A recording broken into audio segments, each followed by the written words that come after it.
Today is day 4. I couldn't tell that, disadvantages of doing this alone. It's because nobody couldn't help you with your mistakes. And these mistakes not big yet.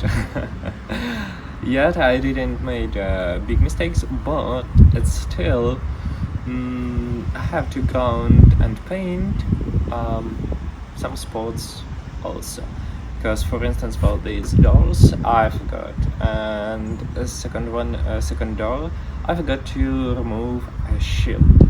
So task for today, that's cover ground and then paint small spots that I miss, then remove shield, then measure holes that I wanna use, and apply sound isolation.